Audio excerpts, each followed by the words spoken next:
This month, football is going back to the Supreme Court of the United States. Hi, I'm Jeremy Dice, Senior Counsel at First Liberty Institute, and you heard it right, football is going back to the Supreme Court of the United States, but not Joe Kennedy this time. In fact, back in 2015, Cambridge Christian School won the right to play at the state championship football game. They wanted to pray over the loudspeaker. That's been the tradition of their school from the founding. But the Florida High School Athletic Association said that would violate the separation of church and state to allow them to do so. It's been now almost a 10-year battle through the courts. On June 6th, we're going to be taking that case to the Supreme Court of the United States and asking them to hear that petition. Make sure you go to firstliberty.org to learn all about their case and what we're doing this month for Cambridge Christian School.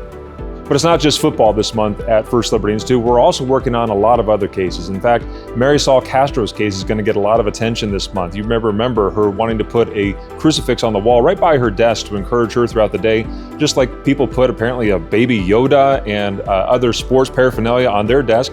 So this is a way they express their personal identity when at school. Will Marisol will be allowed to have that crucifix by her desk? We might find out in the month of June. And then there's also Taryn's case out in California, where she wanted to pray for the school board during the public comment section of the school board meeting.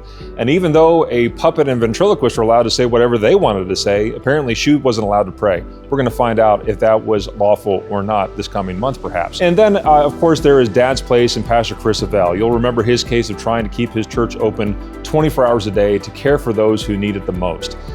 Last month, we had argument in the appellate court in Ohio.